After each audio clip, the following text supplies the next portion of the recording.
ચાલો. તો આપણે 10મો સ્કંદ અધ્યાય 2 એની અંદર ગઈકાલે 24 શ્લોક સુધી ચિંતન કરેલું.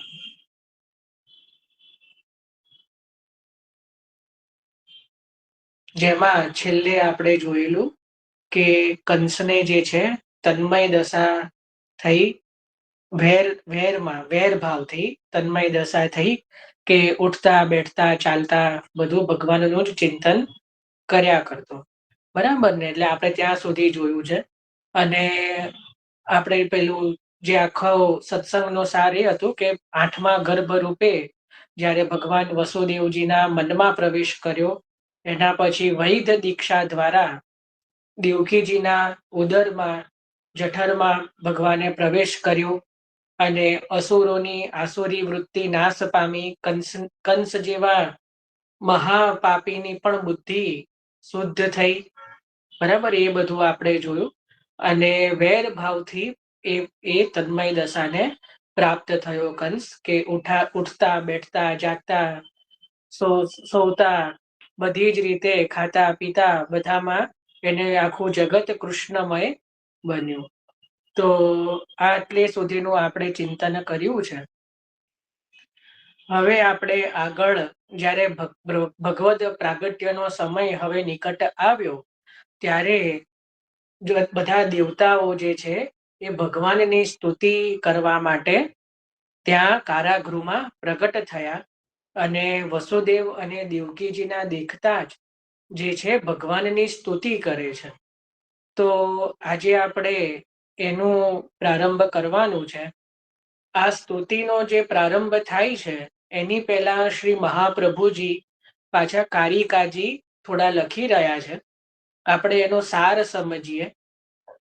આ જે સ્તુતિ છે જે દેવતાઓએ કરી છે, બ્રહ્મા, મહાદેવ, નારદ આદિ મુનિઓએ, દેવ અને મુનિઓએ બધાએ ભેગા થઈને, તો એના ટોટલ શ્લોક છે 16. જો કોઈ લખતું હોય તો સ્તુતિના જે ટોટલ શ્લોક છે એ 16 છે. એમાં 15 શ્લોકથી ભગવાનની સ્તુતિ કરી છે અને 16મો શ્લોક છે જેમાં દેવકીજીને સાંત્વના આપી છે. બરાબર, ક્યાં તો દેવકીજીનું અભિવાદન કર્યું છે, એ 16મો શ્લોક છે. અને 15 શ્લોકોથી જે છે એ સ્તુતિ કરી છે ભગવાનની.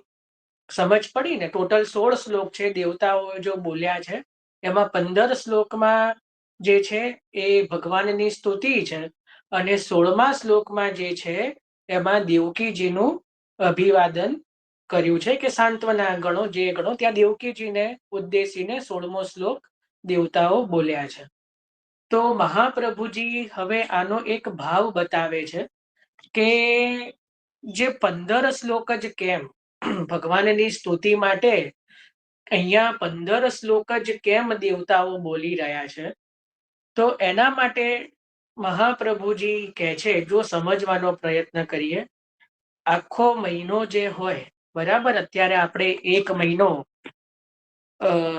ઇંગ્લિશનો નહીં સમજવાનો, આપણે જે ગુજરાતી મહિના હોય, ઘણાને નામ ખબર હોય ના ખબર હોય, પણ આપણે ધારો કે કારતકથી પ્રારંભ કરીએ તો કારતક, માગસર, પોષ, મહા, ફાગણ, ચૈત્ર, વૈશાખ, જેઠ, અષાઢ, શ્રાવણ, ભાદરવો ને આસો.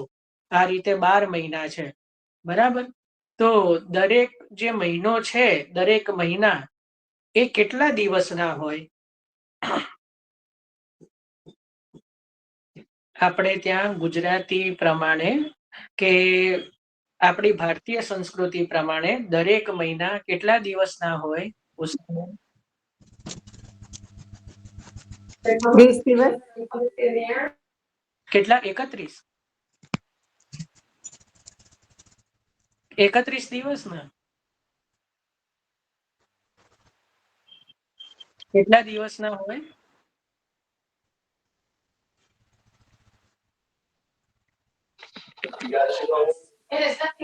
30 દિવસ.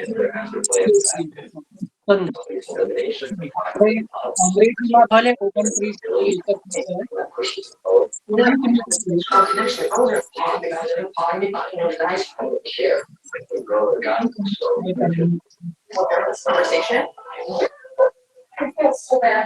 32 અથવા 30 દિવસ.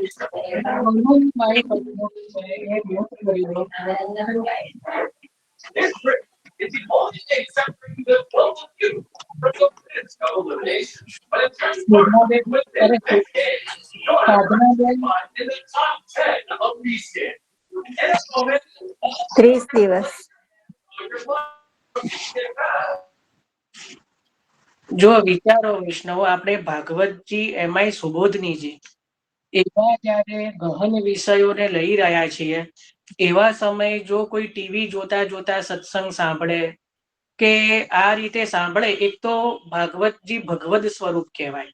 તમે ભગવદ સ્વરૂપનો તો અપમાન કરી જ રહ્યા છો. સત્સંગમાં બી કેમ જોડાઈ રહ્યા છો ને મને તો સમજ જ નથી આવતી. જો તમારે ટીવી જ જોવું છે તો સત્સંગમાં જોડાવાની જરૂર નથી. આપ આરામથી ઉપરથી શાંતિથી ટીવી જુઓ. ખ્યાલ આવ્યો ને? એમાં સત્સંગમાં શું જોડાવાનું એવું? ખરેખર આપણે જો એટલી ગંભીરતા નથી આપણી અંદર કે આપણે શેનું શ્રવણ કરી રહ્યા છીએ, કે આપણને એના સ્વરૂપનું જો એટલું પરિચય નથી, તો જરૂરત જ નથી. મારે તો જેને ખરેખર મનથી જે કરી રહ્યા છે એની જ જરૂર છે. સંખ્યાથી મને કોઈ ફરક પડતો નથી. તો આ તમે જયારે અનમ્યુટ કરો છો ત્યારે જો એવો કોઈ સ્વર સંભળાય છે કે જે સારું ના કહેવાય, તો આપ અનમ્યુટ કરો જ નહીં. કારણ કે એ પ્રભુનું જ તમે ત્યાં એ કરી રહ્યા છો. કારણ કે શ્રી ભાગવતજી પ્રભુનું જ વાંગમય સ્વરૂપ છે. એટલે મારી અંદર પણ જો કોઈ રસ ઉત્પન્ન થયો હોય તો ત્યાં એ થઈ જાય, તમને પણ લિંક તૂટી જાય. તો ધ્યાન રાખો આ બધું. તો 30 દિવસ છે, બરાબર? આપણે ગુજરાતી માસ પ્રમાણે દિવસો થાય 30, બરાબર? હવે એમાં પક્ષ બે આવે, શુક્લ અને કૃષ્ણ બે, સુદ અને વદ આપણી ભાષામાં કહીએ, પણ ખરેખર શાસ્ત્રની ભાષામાં કહેવાય શુક્લ અને કૃષ્ણ. તો એમાં જે ઉજ્જવાળીઓ પક્ષ જે છે એની અંદર જે છે એ દેવોનો કાલ ગણવામાં આવે છે. અહીંયા મહાપ્રભુજી એવું કહે છે કે 15 દિવસ દેવોના અને 15 દિવસ અસુરોના. એ રીતે કાલની ગતિ ત્યાં મહાપ્રભુજી બતાવે છે. તો 15 દિવસ જે છે, 15 તિથિઓ, જે 15 તિથિઓ છે, એટલા માટે ત્યાં દેવતાઓનો કાલ છે. એટલા માટે જે દેવતાઓ જે છે 15 શ્લોકોથી ભગવાનની સ્તુતિ કરી રહ્યા છે, બરાબર? એટલે અહીંયા 15 શ્લોકો છે. ખ્યાલ આવ્યો કે દેવતાઓ પોતાના કાલ પ્રમાણે જે છે ભગવાનની સ્તુતિ કરી રહ્યા છે. એટલે સ્તુતિના શ્લોક 15 છે. અને ટોટલ શ્લોક 16 છે. જે દેવકીજીનો જે 16મો શ્લોક જે છે એને ઉમેરીએ તો 16મો શ્લોક થાય છે. તો મહાપ્રભુજી ત્યાં કહે છે કે આ જે સ્તુતિ છે 16 શ્લોકોની, એને શ્રી મહાપ્રભુજી 4 ભાગમાં વહેંચે છે. કેટલા ભાગમાં? 4 ભાગમાં. કયા કયા 4 ભાગમાં? તો જે લખતા હોય લખો કે એક તો લોક પ્રમાણે, પહેલા અત્યારે લખી દો, લોક અનુસાર. બીજું છે સ્મૃતિ અનુસાર, લોક અનુસાર. બીજું સ્મૃતિ એટલે સાંભળવું, સ્મૃતિ અનુસાર. ત્રીજું છે વેદ અનુસાર, વેદ પ્રમાણે. અને ચોથી છે ભગવન માર્ગ અનુસાર. તો આ પ્રકારે 4 પ્રકારે શ્રી મહાપ્રભુજી સ્તુતિને ડિવાઈડ કરી રહ્યા છે, વહેંચી રહ્યા છે. અને એની અંદર પણ પાછા 4 પેટા. હવે તમે જુઓ, 16 શ્લોકોને ભાગ્યા 4 કરીએ, બરાબર? 4 ભાગમાં વેચીએ તો દરેક પ્રકારમાં કેટલા શ્લોક આવે? 4. હવે હું પ્રશ્ન નહીં કરું, કારણ કે તો 4 4 4 4 સમજ પડી ને? 4 પ્રકારે જે છે એ લોક પ્રમાણે, 4 શ્લોકો જે છે સ્મૃતિ પ્રમાણે, 4 શ્લોકો છે એ વેદ પ્રમાણે, અને 4 શ્લોકો છે એ ભગવાન માર્ગ કરેલા પ્રકાર પ્રમાણે. તો આ પ્રમાણે દેવતાઓ છે.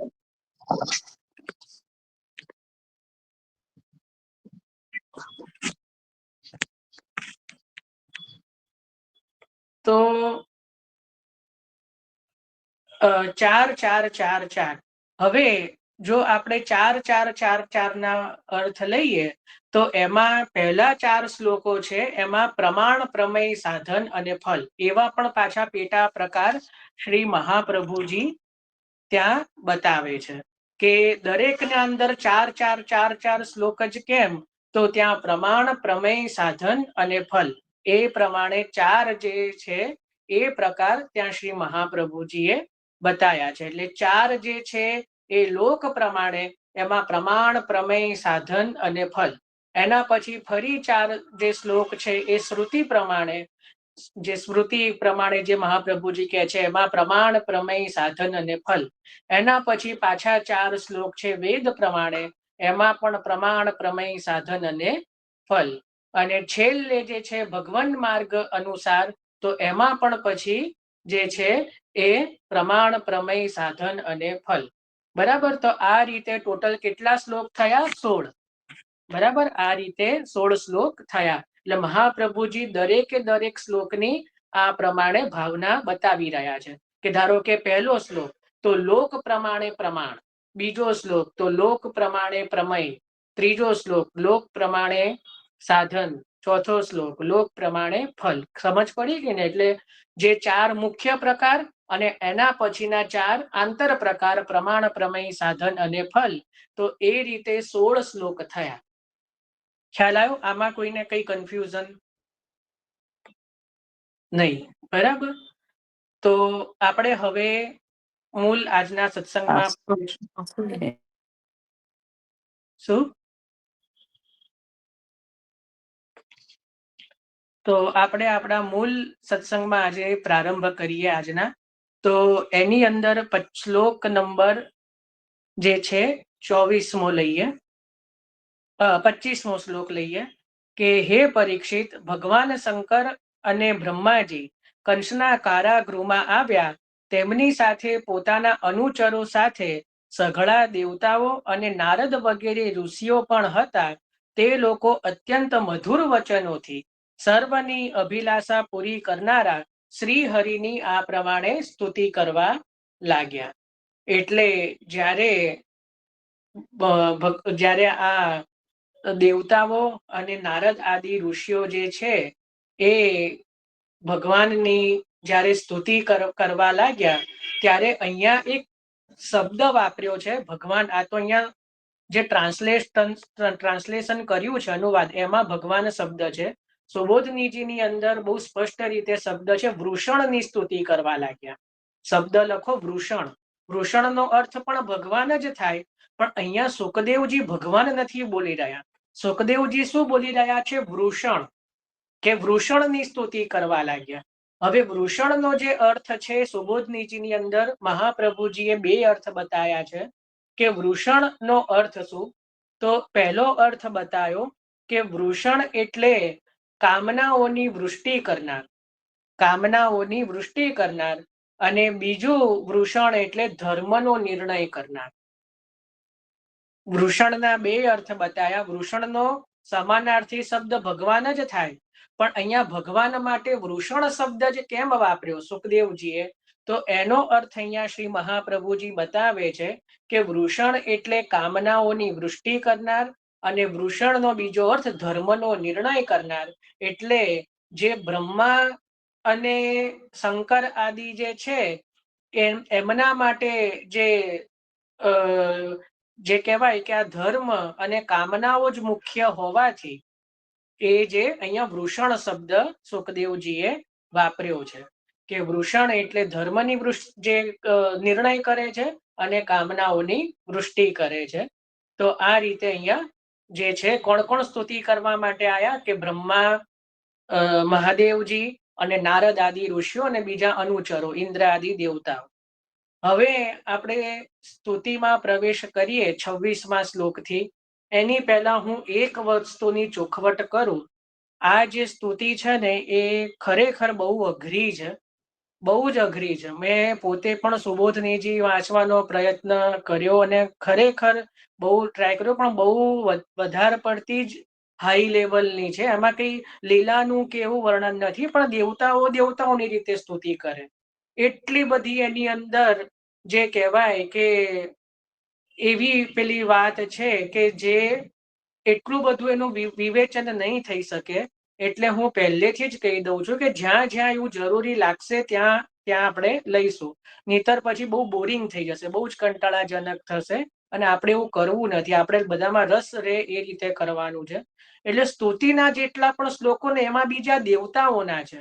એટલે એમાં કદાચ જો ન પણ સમજ પડે ને કે કઈ થોડુંક એવું લાગે તો ચિંતા ના કરશો, પહેલેથી જ હું કહું છું.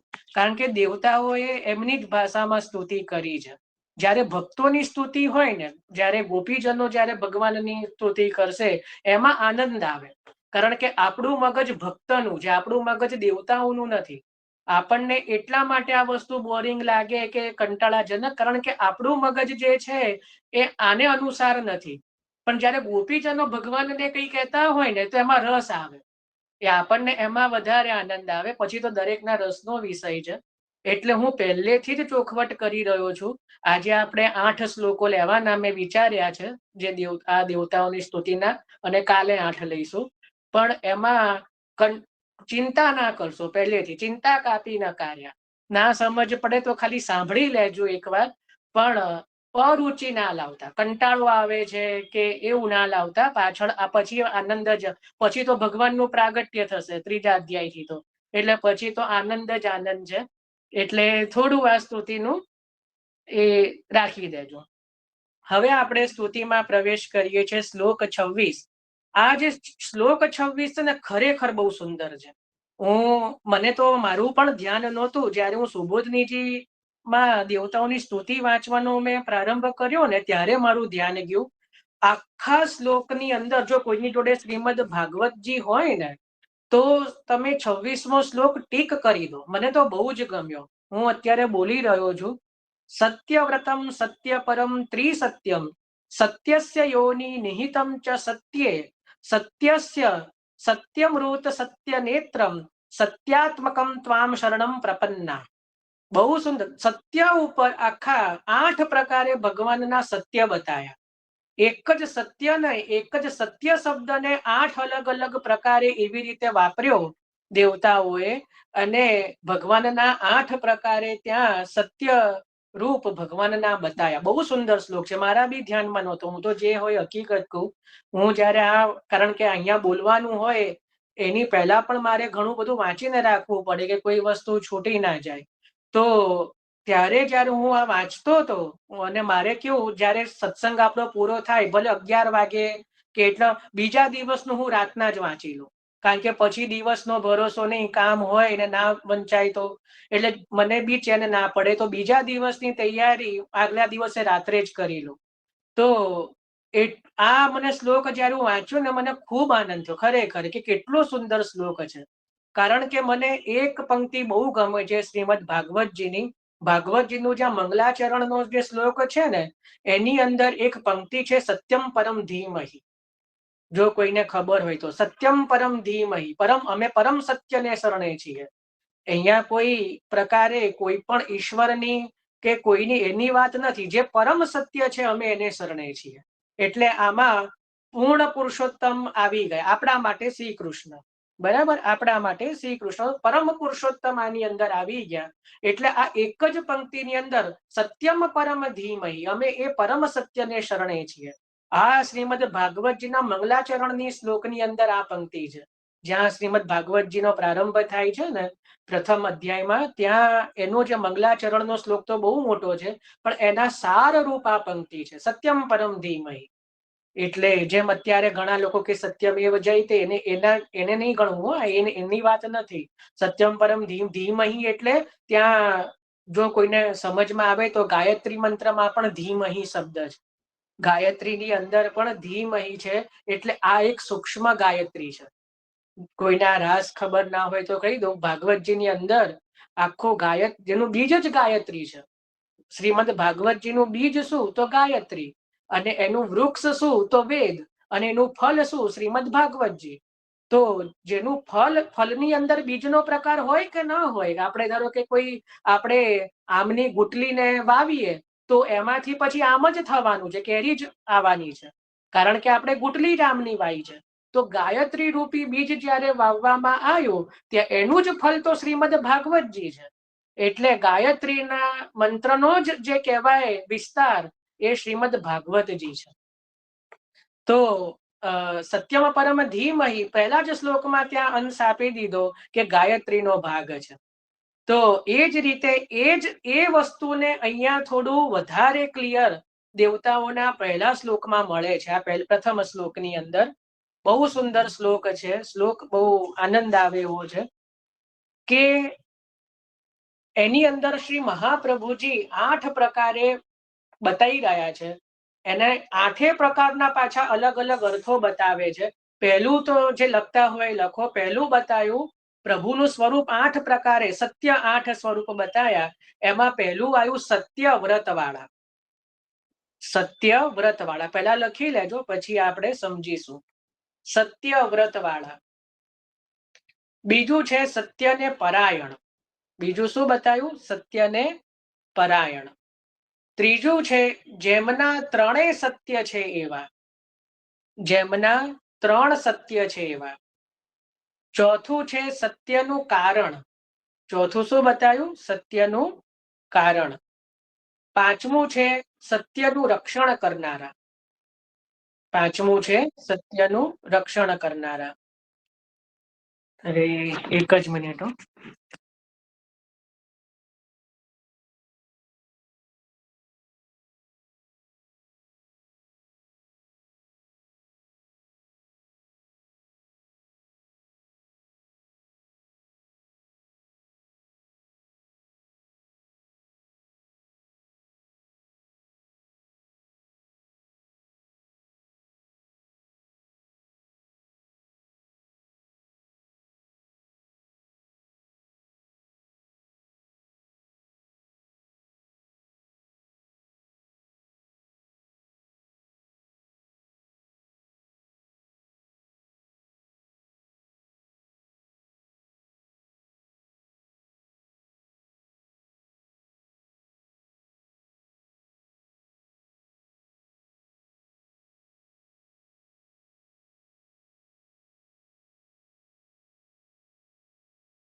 પરાયણ.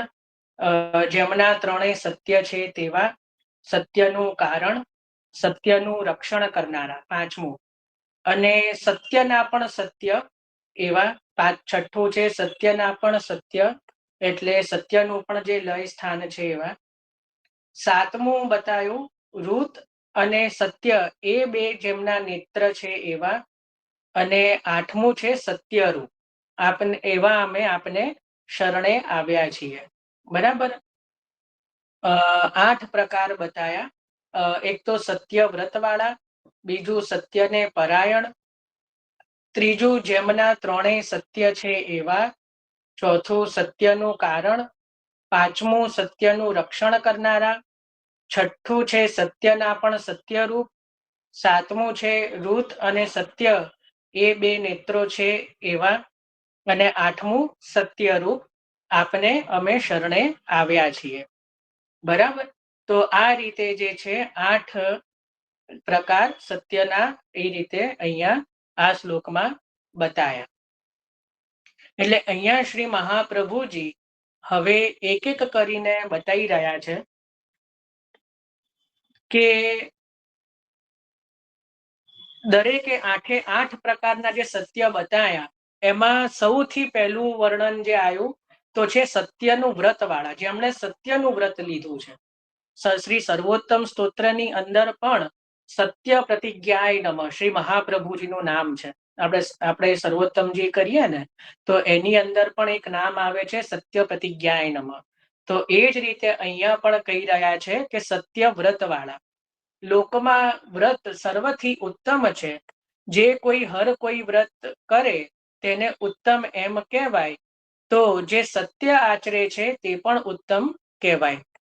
તો ભગવાનના તો જે સત્ય અને વ્રત એ બંને સત્ય છે, એટલે સત્ય જ જેમનું વ્રત છે એવા અમે પ્રભુને શરણે છીએ, એવું દેવતાઓ કહી રહ્યા છે કે સત્ય જ જેમનું વ્રત છે.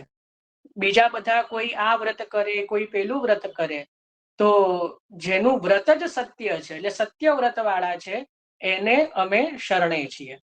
બીજું છે સત્યને પરાયણ. સત્યને પરાયણ છે એટલે અહીંયા કહી રહ્યા છે કે અહીંયા એટલે જે પરાયણમાં 12 પ્રકારના મહાપ્રભુજી પરાયણ બતાવી રહ્યા છે. હવે મહાપ્રભુજીએ બતાવ્યા છે એટલું હું કહી રહ્યો છું. સત્ય, તપ, દમ, શમ, દાન, ધર્મ, પ્રજજન, અગ્નિ, અગ્નિહોત્ર, યજ્ઞ, મૌન અને સંન્યાસ. આ 12 પ્રકારના જે પર છે એ વેદમાં બતાયા છે.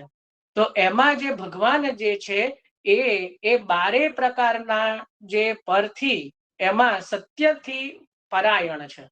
એટલા માટે દેવતાઓ કહી રહ્યા છે ભગવાનને સત્ય પરાયણ. ના સમજ આવે તો ચિંતા ના કરશો, આપણે રંચક પાન જ કરી રહ્યા છીએ. તો પહેલા કીધું સત્ય વ્રત વાળા, બીજું છે સત્યને પરાયણ. એ પરાયણ માટે શ્રી મહાપ્રભુજીએ 12 પ્રકારના પર બતાયા. પર એટલે ઉત્તમ વસ્તુઓ. એમાં ભગવાન જે છે એ સત્યને પરાયણ છે. બરાબર. એટલા માટે દેવતાઓએ કીધું સત્ય પરાયણ. એવા બરાબર. હવે 3 સત્ય છે એટલે જુઓ, આપણે હમણાં જ વાત કરી ગાયત્રીની, તો ગાયત્રીની અંદર ભૂર, ભુવ અને સ્વહ 3 શરૂઆતમાં આવે છે. ભૂર, ભુવ અને સ્વહ એટલે 3 પ્રકારે જે કહેવાય કે આકાશ, પૃથ્વી અને પાતાળ. બરાબર. આકાશ, પૃથ્વી અને પાતાળ. તો એ રીતે જેમનું બધું સત્ય છે એટલે જે ત્રિસત્ય છે, જેમના 3 સત્ય છે એવા જે છે એ ભગવાન ત્રિસત્ય વાળા, જેમના 3 સત્ય છે એવા. ચોથું છે સત્યનું કારણ. જે છે સત્યનું કારણ જે છે એ એટલે સત્યનું કારણ જે છે કે 8 પ્રકારના ઉત્પત્તિનું નિરૂપણ કર્યું છે. જે પહેલા 8 પ્રકારનું સત્ય કયું તે સર્વની યોની એટલે કારણરૂપ સ્વયં ભગવાન છે. સત્યનું કારણ એટલે કાલરૂપ ભગવાન છે. કારણ એટલે કાલ. અહીંયા શ્રી મહાપ્રભુજી બતાવી રહ્યા છે કારણ એટલે કાલરૂપ જે છે એ ભગવાન છે. તો એ સત્યનું કારણરૂપ એટલે એ અહીંયા ભગવાનને કીધું કે કાલરૂપ સ્વયં ભગવાન છે. હવે 5મું છે સત્યનું રક્ષણ કરનારા. 5મું છે સત્યનું રક્ષણ કરનારા. તો એ રીતે અહીંયા કહી રહ્યા છે કે ભગવાન જે છે એ હંમેશા સત્યનું હંમેશા સારી રીતે રક્ષણ કરનારા છે. અને બીજું કહી રહ્યા છે કે પ્રમેય અને સાધન આ બંને જે છે એ બધાનું રક્ષણ ભગવાન કરે છે. એટલે ભગવાન સારી રીતે રક્ષક છે. ભગવાન જે છે એ સત્યનું હંમેશા સત્યના રક્ષક છે. એટલા માટે કહ્યું સત્યનું રક્ષણ કરનારા. બરાબર.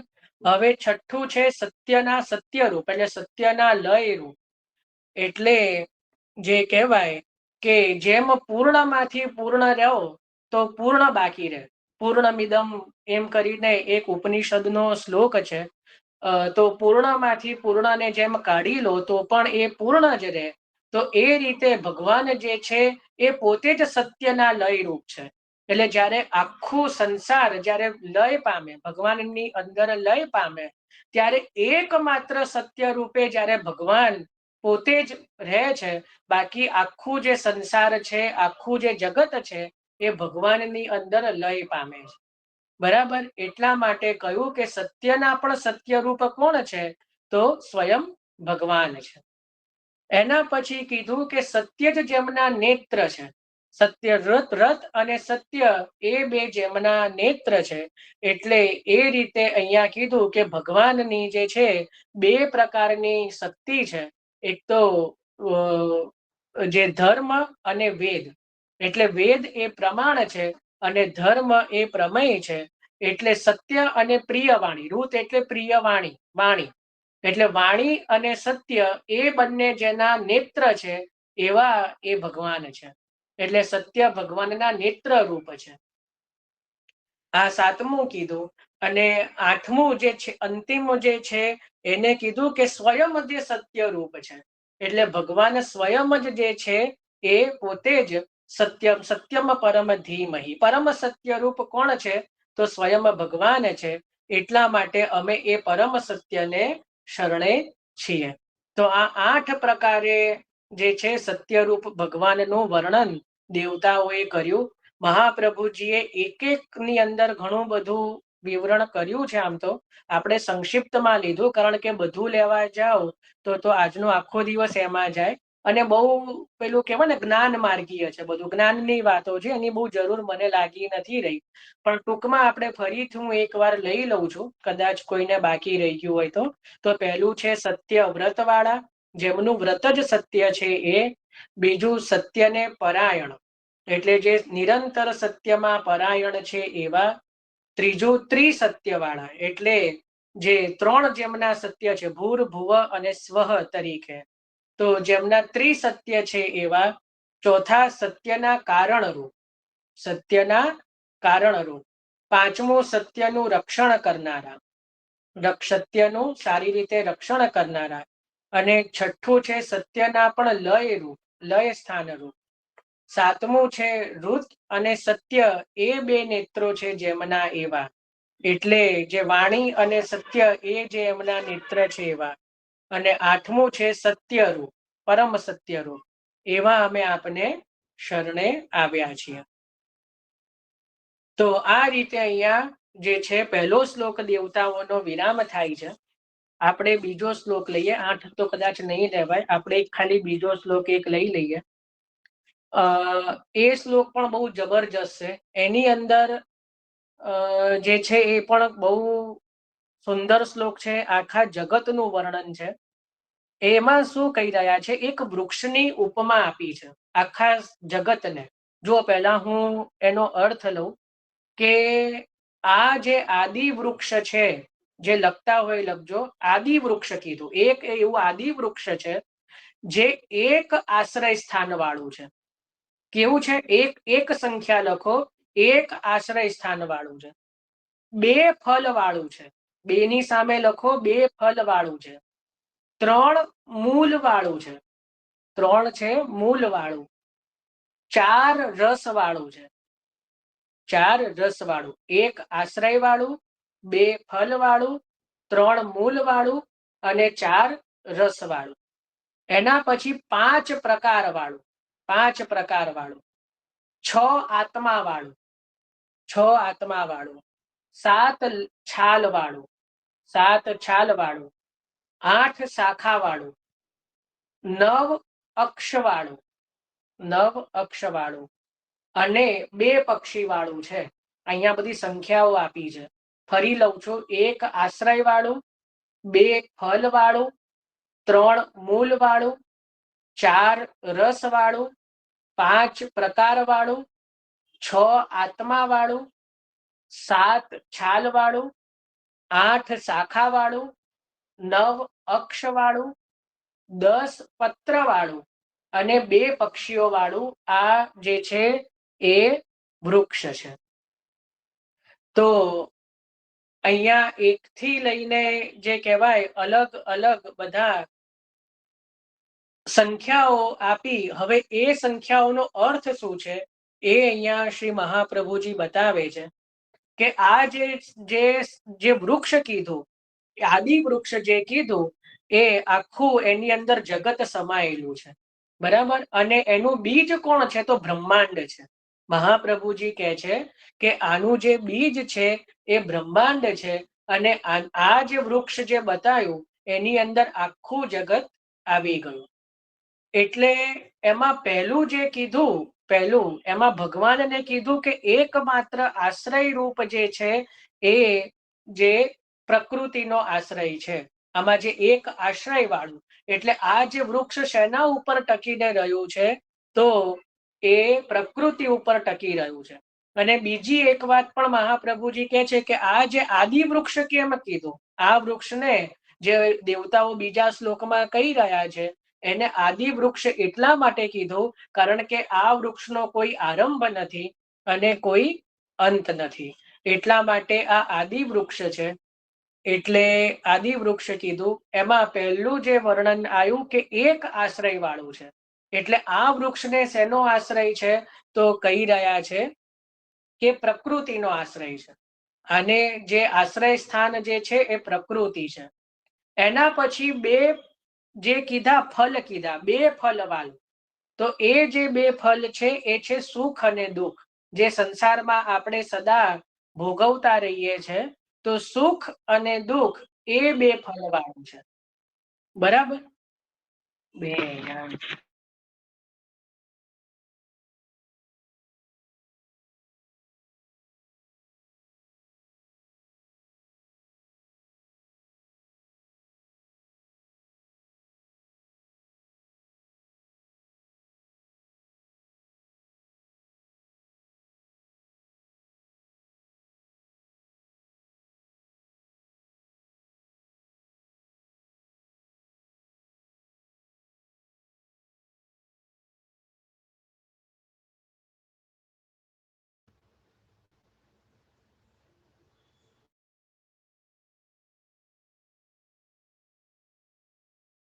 વાળું અને બે ફલ છે, તો બે ફલ છે સુખ અને દુઃખ, બરાબર. એટલે એ બે ફલ કીધા. તો એ પણ બતાવી રહ્યા છે શ્રી મહાપ્રભુજી. સ્વર્ગ અને નરક એ પણ બે ફલ બતાવી રહ્યા છે, બરાબર. તો એ રીતે એ બે ફલ વાળું છે. એના પછી કીધું કે જે છે ત્રણ ગુણ વાળું. ત્રણ ગુણ કયા? તો રજસ, તમસ અને સાત્વિક, બરાબર. રજસ, તમસ અને સાત્વિક ત્રણ ગુણ વાળું છે. હવે ચાર રસ વાળું એવું કીધું કે ચાર જેના રસ છે તો એ બતાયા ધર્મ, અર્થ, કામ અને મોક્ષ. એ પ્રકારે ચાર રસ બતાયા. ત્રણ ગુણ બતાયા રજસ, તમસ અને સાત્વિક, ને ચાર રસ બતાયા ધર્મ, અર્થ, કામ અને મોક્ષ. પ્રમાણે ચાર રસ બતાયા. હવે બતાવ્યું જે છે એ પાંચ મહાભૂત. જે પાંચ મહાભૂત વાળું એટલે પાંચ પ્રકાર વાળું, એટલે એની અંદર જે છે એ પાંચ પ્રકારના મહાભૂત જે બતાયા. પાંચ પ્રકારની ઇન્દ્રિય કે શ્રોત્ર, ત્વચા, નેત્ર, રસ અને નાસિકા, બરાબર. આ પ્રમાણે પાંચ પ્રકારની ઇન્દ્રિયો વાળું છે. જે આ જગતનું જે વૃક્ષ છે એ પાંચ પ્રકારની ઇન્દ્રિય વાળું છે. કર્મેન્દ્રિય, અચ્છા, પાંચ પ્રકારની કર્મેન્દ્રિય વાળું છે. અને એ ઇન્દ્રિયોનું કામ શું છે? તો મહાપ્રભુજી કહી રહ્યા છે કે ઉપરથી ફેંકવું, નીચેથી ફેંકવું, પ્રસરવું, સંકોચવું અને ગમન એટલે ગતિ કરવી. આ પ્રકારની જે કર્મેન્દ્રિયો છે એ જે છે એ પાંચ પ્રકારની ઇન્દ્રિયો વાળું છે. બીજો અર્થ બતાવ્યો કે પાંચ પ્રકારની આત્મા વાળું છે. જે આ જગત છે એ પાંચ પ્રકારની આત્મા વાળું છે. એના પછી કીધું કે છ પ્રકાર જે છે, જે જ્યાં છ પ્રકાર કીધા, તો એનું અહીંયા વર્ણન કરવામાં કહી રહ્યા છે કે સ્વભાવ, છ પ્રકારનો સ્વભાવ કીધો કે પેદા થવું, બની રહેવું, વૃદ્ધિ પામવું, બદલવું, ઘટવું અને નષ્ટ થવું. આ ખાલી સાંભળી લો, આમાં કઈ એટલું બધું એ નથી. 6 પ્રકારના સ્વભાવ કયા છે? તો જેમાં જન્મ થવું, પછી બની રહેવું, પછી વૃદ્ધિ પામવું, બદલવું, ઘટવું અને નષ્ટ થવું. આમાં આખું જીવન આવી ગયું. કોઈનો જન્મ થાય અને ત્યાંથી લઈને મૃત્યુ થાય ત્યાં સુધી 6 પ્રકારનો સ્વભાવ થાય. પેદા થવું, બની રહેવું, વૃદ્ધિ એટલે આપણે જેમ મોટા થઈએ, એના પછી બદલાવું, જે આપણી અંદર પણ ઘણા બધા શારીરિક અને માનસિક બદલાવ આવે, પછી ઘટવું અને છેલ્લે નષ્ટ થઈ જવું. તો 6 પ્રકારના સ્વભાવ કીધા. એના પછી જે છે 7 પ્રકારની છાલ કીધી. 7 પ્રકારની જે છાલ વાળું છે, તો એમાં જે કીધું કે એ જે 7 પ્રકારની છાલ કઈ છે, તો એમાં કહી રહ્યા છે કે જે 7 જે ધાતુઓ છે આપણા શરીરની, કોઈ ધાતુ એટલે સોનું ચાંદી નહીં, આપણા શરીરની ધાતુઓ કઈ છે? તો રસ, રક્ત, માંસ, મેદ, અસ્થિ, મજ્જા અને શુક્ર. આ પ્રકારે 8 પ્રકારની જે છાલ વાળું છે. એના પછી કીધું, એટલે 7 પ્રકારની છાલ વાળું છે. એના પછી 8 શાખાઓ છે. આ જે વૃક્ષ છે એની 8 શાખાઓ બતાવી. એ 8 શાખાની અંદર જે છે 5 મહાભૂત, એટલે જલ, ભૂમિ, અગ્નિ, વાયુ, આકાશ, એ 5 મહાભૂત, અને મન, બુદ્ધિ અને અહંકાર, એ 3 ને મેળવીએ તો આ 8 પ્રકારની શાખા છે. હવે 9 પ્રકારનું જે બતાવ્યું એ બતાવ્યું છે છિદ્ર. દેહના 9 છિદ્રો જે છે એમાં એ 9 પ્રકારના મુખ બતાવ્યા. એમાં બતાવ્યું પ્રાણ, આપાન, વ્યાન, ઉદાન, સમાન, નાગ, કૂર્મ, કુકલ, દેવદત્ત અને ધનંજય. આ 7 પ્રકારના શરીરના દ્વાર બતાવ્યા. 9 પ્રકારના શરીરના દ્વાર બતાવ્યા. અને જે પ્રકારે કીધું કે આના જે પાંદડાઓ છે, સંસાર રૂપી વૃક્ષ ઉપર જે 2 પાંદડાઓ છે એ છે જીવ અને ઈશ્વર. એ પ્રમાણે જીવ અને ઈશ્વર એટલે આપણે અને ભગવાન, એ જે 2 છે એને પક્ષીઓ રૂપ કીધા કે જે આ સંસારના વૃક્ષમાં વિલાસ કરી રહ્યા છે. તો આ રીતે અહીંયા આખા આ શ્લોકમાં આખા જગતના વૃક્ષ રૂપનું વર્ણન કર્યું. બહુ જ્ઞાન દ્રષ્ટિનું છે, થોડું અઘરું પણ છે. આમે આખી આ સ્તુતિ જેવી છે, આ નહીં. આખી જેટલી પણ દેવતાઓની આ સ્તુતિ છે ને થોડી અઘરી છે, જેમ મેં પહેલા કીધું એમ જ. તો એ રીતે બહુ ચિંતા ના કરશો. આજે આપણે બહુ લોડ નથી લેતા. આપણે પહેલો અને બીજો શ્લોક આજે રાખીએ છે, સત્યવ્રતમ અને આ વૃક્ષ વાળો. બીજું આજે લઈશું તો બહુ અઘરું થઈ જશે. તો આજે આપણે અહીંયા 25, 26 અને 27 એ 3 શ્લોકને વિરામ આપીએ છીએ. કાલે આપણે દેવતાઓની સ્તુતિને આગળ જે છે થોડું ચિંતન એનું કરીશું. બરાબર. આમાં આજે આપણે શ્રીમદ ભાગવતજીમાં અહીંયા સુધી રાખીએ છીએ. બહુ આમાં પ્રશ્નને બહુ એમાં જવાની બહુ જરૂર મને નથી લાગી રહી, કારણ કે આ બધું જ્ઞાન માર્ગીય બધું છે. અને શ્રી ભાગવતજી જે છે જ્ઞાન, કર્મ, યોગ અને ભક્તિ, આ ચારેયનું સંગમ છે. જ્ઞાન, યોગ, કર્મ અને ભક્તિ, જે ભગવાને ભગવદ્ ગીતામાં 4 અલગ અલગ યોગ બતાવ્યા છે, તો એ ચારેય વસ્તુઓ શ્રીમદ ભાગવતજીની અંદર સંમેલિત છે. તો ક્યાંક તમને જ્ઞાનની અધિકતા દેખાય, ક્યાંક કર્મની દેખાય, ક્યાંક યોગની દેખાય, અને ક્યાંક ભક્તિની પણ દેખાય.